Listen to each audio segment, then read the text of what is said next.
This week's Gadget Closet has something to do with therapy and not for me, for your bike and for your leather. You know, we spend a lot of money on our leather, and I think this is a really neat product. Tell us about it. Well, thank you. We actually got our start in the equestrian industry about 20 years ago because the similarity between the equestrian rider and the motorcyclist.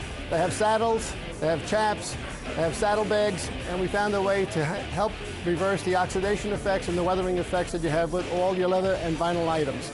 So we created a system to allow you to clean, condition, and protect those leathers, particularly today in these economic times where don't throw it away, we want you to bring it back and restore it.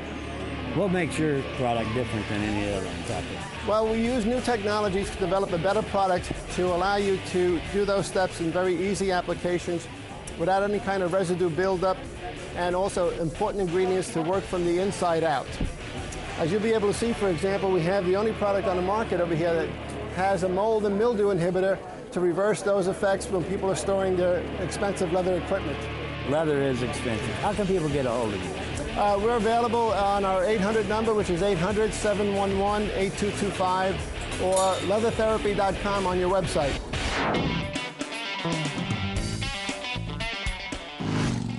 You know, Angela, this is a pretty famous yard of bricks we're setting on. It sure is, Stephen. Something else that's going to be pretty famous soon is the motorcycles on Meridian. Let's take a second look.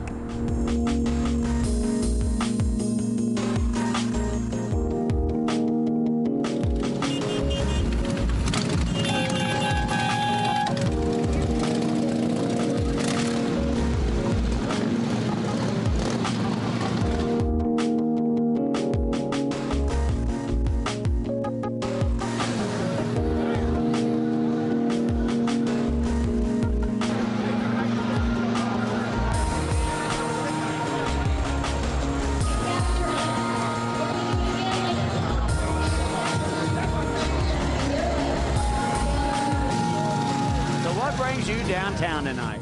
All these wonderful race fans and these beautiful bikes. Oh man, it's great, man. You see all these great bikes, all the Ducatis from out of town. It's just, you can't beat it, you know what I mean?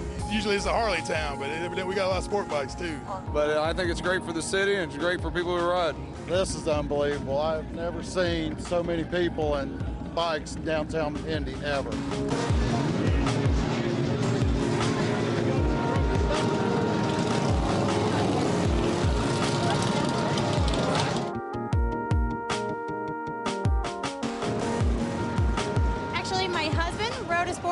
And I met him at the local biker hangout on a whim one night, and I got tired of riding on the back and being bored, and I said I want my own, and he knew it was going to happen come hell or high water.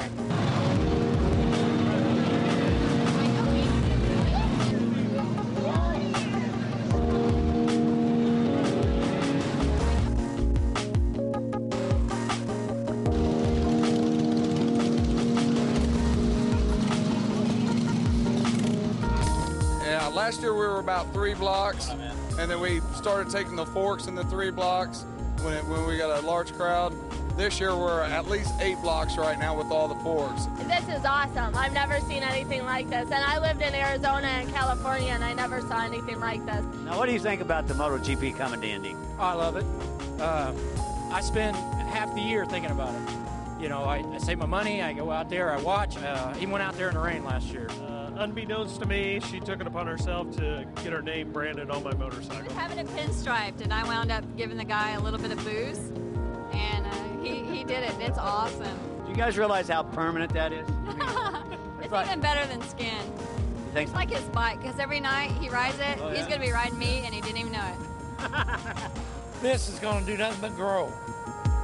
Years to come.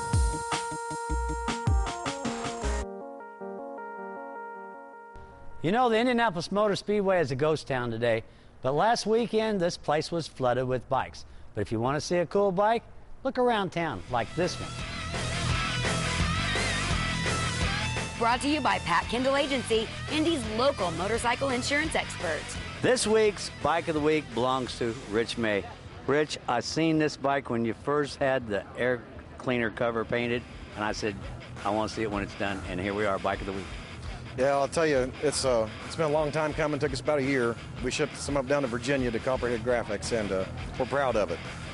Tell me about all the graphics on it and what all you've done to the bike.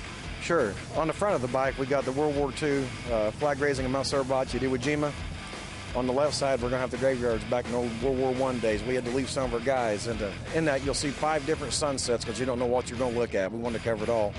On the back of the bike, you'll go see some dog tags. Says, I ride for those who can't.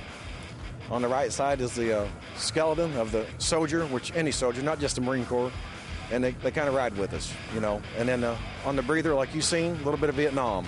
Try to cover all the bases and a tribute to every military man and woman that has ridden or wants to ride, you know, just for them. Well, I'll tell you, you've done a great job, and your goal has been reached. It's a beautiful bike, and I couldn't wait to see it, and now I have your Bike of the Week, buddy. Well, listen, I appreciate it. I'm proud, and I'm extremely honored to be on your show. Well, I'll tell you what, I'm honored to have a bike like this to honor all the people that has died for our country.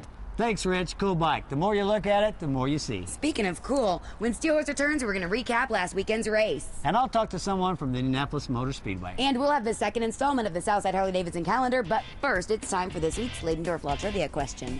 What company built the 250cc Metralis sport bike? Montesa, Benelli, Osa, or Bultaco? We'll have the answer when we return.